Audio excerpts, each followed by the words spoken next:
جو media talk کرنے لگا ہوں، یہ ایک ایسی خوفناک اور دردناک اور تکلیف دہ چیز ہے کہ میں سمجھا یہ انتظار نہیں کر سکتی کل کے لیے۔ میرے ساتھ جاوید علی بیٹھے ہوئے ہیں، ایک طرف عثمان ڈار جو ہمارے سیال کوٹ کے پریزیڈنٹ ہیں۔ میں ذرا اب آپ کو صرف بتانا چاہتا ہوں کہ یہاں ہو کیا رہا ہے اس ملک میں۔ میں اپنی قوم کو آگاہ کرنا چاہتا ہوں کہ پاکستان کو کس طرح ایک بنانا ریپبلک بنا دیا گیا ہے۔ نہ یہاں کوئی قانون کی فکر ہے طاقتور کو، نہ ان کو فکر ہے اپنے آئین کی۔ ہمارا جو آئین ہے اس کا آرٹیکل 14 وہ واضح طور پہ کہتا ہے کہ ہر انسان کی عزت کی حفاظت کی جائے گی، ہر انسان کی ڈگنیٹی کو پروٹیکٹ کیا جائے گا۔ یہ ہمارا آئین ہمیں حق دیتا ہے۔ لیکن جو یہ جاوید علی سے ہوا، یہ میں اس کے منہ سے آپ کو سننا چاہیے کہ اس انسان سے ہوا کیا۔ اور میں اس کے بعد آپ کو بتاؤں گا، یہ جب ختم کر دیں گے، کہ یہ جاوید علی تو ایک آدمی ہے جو سامنے آ گیا ہے۔ یہاں اتنے لوگوں کو انہوں نے، جب سے ہماری گورنمنٹ گئی ہے، اس طرح کے بیان دلوانے کی کوشش کی کہ یا ہمارے MPs MNAs جو تکڑے وزیر ہیں ان کے خلاف دو، یا ان کے اوپر ویڈیو فلم بنا دو، یا بلیک میل کرنے کے لیے ان کی کوئی آڈیو ٹیپس کر دو، یا ان کے اوپر کوئی کرپشن کے کیسز بنا دو اور بلیک میل کرنے کے لیے۔ صرف ایک ان کا مقصد ہے کہ کسی طرح تحریک انصاف اور عمران خان کو کمزور کر کے ان چوروں کو پھر سے الیکشن جتا دیا جائے۔ اب میں جاوید علی کی انٹروڈکشن کروا دوں۔ ان کو عثمان ڈار نے، جو کلاس 4 ہوتی ہے، جو کلاس 4 کی نوکری ہوتی ہے، وہ نوکری دلوائی سیال کوٹ میں۔ یہ خود بتائیں گے کہ ان کی نوکری ایک چوکیدار تھے؟ جی، چوکیدار کی نوکری تھی۔ ان کو اٹھایا گیا، پولیس نے اٹھایا، اور اس کے بعد نامعلوم افراد نے اٹھایا، اور اب ان سے پوچھے، ان کی زبانی پوچھے کہ ان سے کیا گیا۔ پھر میں واپس آتا ہوں آپ کے پاس۔ بولو جاوید۔ السلام علیکم جی، میرا نام جاوید علی ہے۔ میں چوکیدار کی نوکری کرتا ہوں ایجوکیشن ڈپارٹمنٹ میں۔ تو مجھے ادھر بلایا جاتا ہے کال کر کے کہ آپ آئیں ادھر اور آپ سیلری اپلائی کریں اور آپ کو جو ہے نا آپ کی سیلری ملے۔ میں ادھر گیا ہوں اور مجھے ادھر صبح 11 بجے سے لے کے تقریباً 3 3:30 بجے تک بٹھایا جاتا ہے۔ آپ بیٹھو، کرتے ہیں تقریباً ادھر 4 بجے کے قریب 7-8 پولیس والے آتے ہیں۔ وہ ادھر سے مجھے پہلے ہاتھ کڑی لگاتے ہیں، بعد میں میرے آنکھوں پہ اوپر شرٹ باندھتے ہیں اور اوپر چولا ڈال لیتے ہیں کہ جیسے میں کوئی دہشت گرد ہوں، ٹھیک ہے۔ ادھر سے مجھے پرائیویٹ گاڑی میں اٹھاتے ہیں اور لے جاتے ہیں نامعلوم جگہ پہ۔ ادھر جا کے میرے اوپر مارک چڑھا ہوتا ہے، آنکھیں باندھی ہوتی ہیں، تقریباً 7-8 بندے ہوتے ہیں وہ جو مجھے جاتے فرش پہ لٹا دیتے اور مارنا شروع کر دیتے ہیں کہ تم نے، عثمان ڈار نے تم سے کتنے پیسے لیے نوکری دلوانے کے لیے۔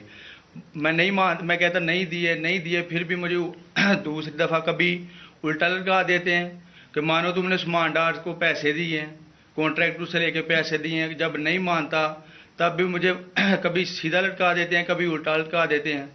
اور بعد میں جب میرے مثلاً کہ کبھی اینٹ ادھر سے اینٹ اٹھاتے ہیں، اسے دھاگے سے اگر میرے نازک حصوں میں باندھ دیتے ہیں کہ مانو تم کانٹریکٹر سے پیسے لے کے عثمان ڈار کو دیتے ہو۔ کپڑے اتارتے ہیں، بتاؤ۔ بعد میں مجھے ننگا کرتے ہیں، کپڑے اتار کے ادھر فرش پہ بٹھا دیتے ہیں کہ مانو تم نے عثمان ڈار کو پیسے دیے ہیں۔ جب نہیں مانتا تو پھر ادھر سے کہتے ہیں کہ ڈالا بھیجو، اس کی بیوی کو اٹھاؤ، اس کے بچے کو اٹھاؤ اور ادھر اس کو لا کر اس کو برہنہ کرو، اس کی ویڈیو بناؤ، فیس بک پہ ڈالو اور بلیک میل کرو۔ تب ادھر سے جا کے جب میری فیملی آئی تب میں ادھر سے ٹوٹا، ان کے آگے رویا کہ اب آپ بتائیں کہ میں نے کیا کرنا ہے۔ اس نے کہا کہ آپ 134 کے بیان دیں اور یہ کمنٹ میرے کہہ رہے ہیں کہ آپ نے یہ پیسے ٹھیکیداروں سے لے کے عثمان ڈار کو دی۔ یہ بتائیں آپ کہ کوئی یہ سب چپ ہو جاتے تھے جب کوئی آتا تھا ایک آدمی؟ جب میری تو آنکھیں باندھی ہوتی تھی، ٹھیک، اس وقت جب کوئی آتا تھا ادھر، کوئی افسر آتا تھا، یہ کہتے تھے کہ بڑے صاحب آ گئے ہیں اور سب سائلنٹ ہو جاتے تھے۔ جب وہ آتا تھا سب سائلنٹ تھا، اب ٹھیک ہے لگے رہو، کرتے جاؤ، لگے رہو۔ یہ بات؟ میں اب آپ کے سامنے یہ جو جاوید علی نے بات رکھی، یہ ہر طرح ہم کنفرم کر سکتے ہیں. قرآن کے اوپر ہاتھ رکھنے کے لیے میرے سامنے تیار تھے.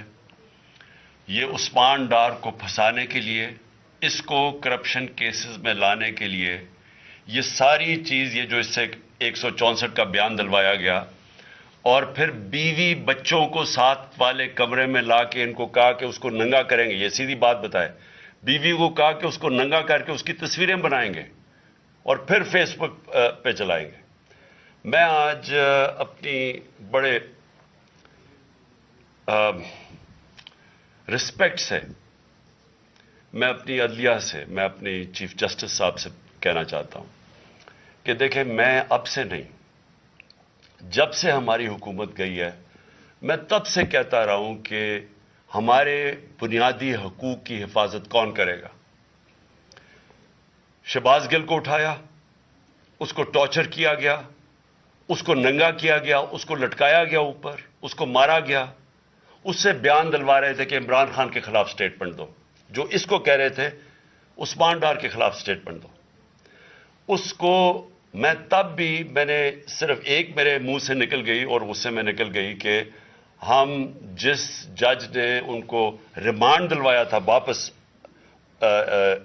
شہباز گل کو واپس جیل میں، جب وہ ٹارچر ہوا تھا، تو میں نے کہا قانونی کارروائی کریں گے. میرے اوپر کنٹیمپٹ نوٹس کیا گیا، لیکن کوئی کسی نے ایک کسٹوڈیل ٹارچر ساری دنیا کے اندر منع ہے. کسٹوڈیل ٹارچر کے اوپر کچھ نہیں ہوا.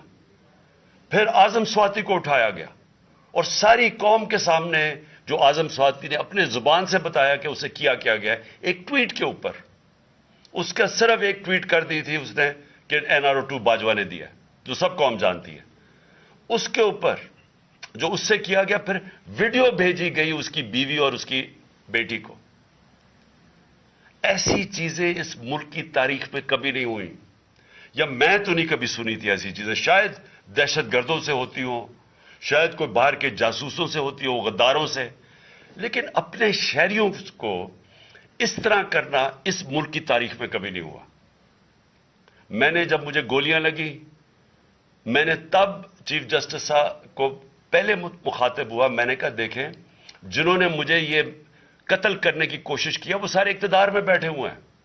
اس میں یہ جو ایک آدمی ڈرٹی ہیری جب سے جنرل باجوہ لے کے آیا یہاں، تب سے یہ تشدد شروع ہوا ہے. شہباز گل کا، اعظم سواتی کا، مجھے گولیاں لگی. یہ جو داستان آپ سن رہے ہیں، سوشل میڈیا کے بچوں سے پوچھیں، جب سے یہ آدمی آئے ان سے اٹھ کے کیا ہوا. ان کو کم بند کمروں میں کپڑے اتارے گئے، ذلیل کیا گیا. ایک ماں باپ نے مجھے کال کی، انہوں نے کہا ابھی تک ان کا بیٹا نارمل نہیں ہوا. اس سے اوپر اتنا تشدد کیا کہ وہ ابھی تک نارمل نہیں ہوا. اور میں ان کو کہا، جس طرح اس کو جاوید کو کہا میں نے سامنے آؤ. سب ڈرتے ہیں، نامعلوم افراد سے سب ڈرتے ہیں، اور کوئی کسی قسم کی پروٹیکشن کسی کو نہیں ہے، کیونکہ یہ قانون کے اوپر ہے. یہ جو مرضی کر لیں، کوئی ان کو بچانے والا نہیں ہے. کوئی جاوید جیسے انسانوں کو جب یہ کرتے ہیں، اس کو پھر دھمکیاں دی گئی کہ تم نے یہ بتانا کسی کو نہیں ہے، تو ہم یہ کر دیں گے، ہم تمہیں یہ مروا دیں گے. تو یہ اس ملک کی، ہمارے پاس تو ایک ہی راستہ ہے. اور مجھے پتا ہے کہ عدلیہ کے اوپر پورا اٹیک ہے، یہ مافیا کا. یہ پولیٹیشین نہیں ہے، یہ مافیا ہے جو ٹیپیں بناتا ہے ججز کی، جو ہر قسم کی بلیک میل کرتا ہے. انٹیریئر منسٹر ٹیپ چلا رہا ہے کسی کی، یہ بالکل غیر قانونی چیز ہے. وہ جج کی ٹیپ چلا رہا ہے، وہ اس کی مریم وہ ٹیپ چلا رہی ہے کسی ارشد ملک جج کی، کبھی ثاقب نثار کی ٹیپ چل رہی ہے. یہ کسی مہذب معاشرے میں یہ چیزیں نہیں ہوتی. یہ کنٹرول کے لیے، عدلیہ کو کنٹرول کے لیے صرف یہ سارے حربے استعمال کیے جا رہے ہیں. میں آج اس پلیٹ فارم سے اپنے چیف جسٹس اور اپنی ہائر جوڈیشری کو، امید تو صرف آپ سے رہ گئی ہے. اس وقت جو جس طرح کا ظلم کیا جا رہا ہے، یہ نامعلوم افراد جو کر رہے ہیں اس ملک کے ساتھ، اور خاص طور پہ جو ڈرٹی ہیری ہے، میری ساری انہوں نے، یہ کیسے ہو سکتا ہے کہ میری جو ساری جے آئی ٹی کی رپورٹ تھی جو انہوں نے فورینسک ایویڈنس جمع کی ہوئی تھی وہ ساری ختم کر دی ہے. ان 4 آفیسرز کو پھر اوپر بٹھا دیا ہے جن کے اوپر پروسیکیوٹر جنرل نے کہا تھا کہ انہوں نے میری جے آئی ٹی کی ایویڈنس سیبوٹاج کرنے کی کوشش کی. اس نے ٹیررزم کورٹ کو بتایا ہے, ان کو واپس لا کے اوپر بٹھا دیا ہے. یعنی اس سے انصاف ملے گا, ساری ایویڈنس ختم کر دی ہے. تو ہمیں کدھر جائیں گے آپ؟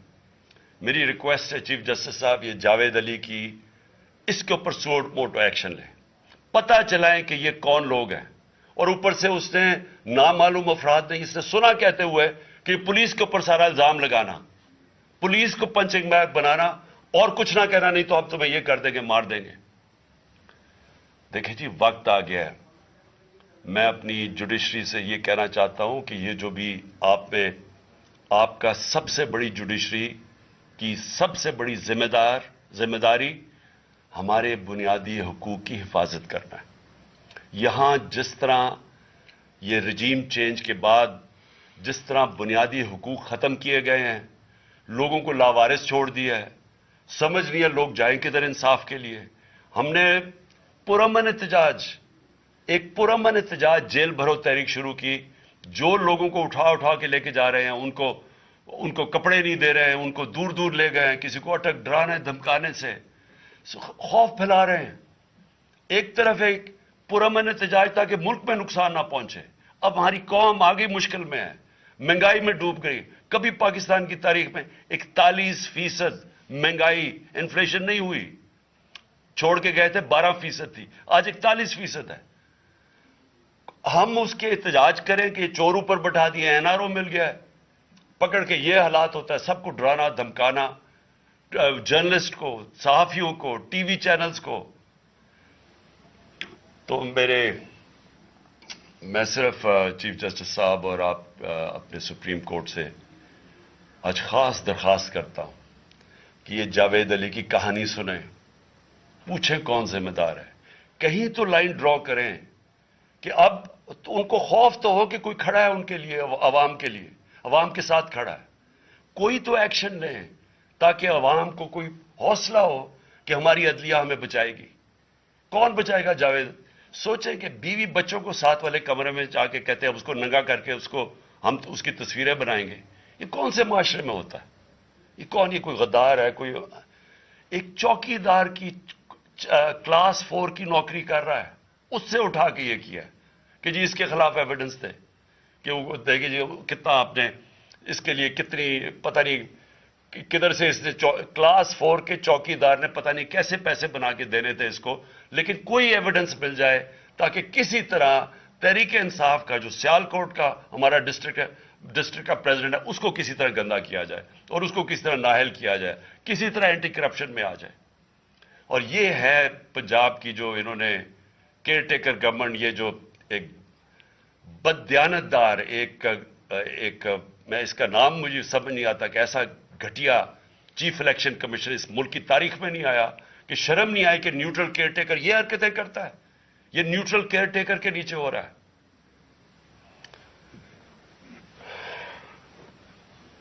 بہت بہت شکریہ.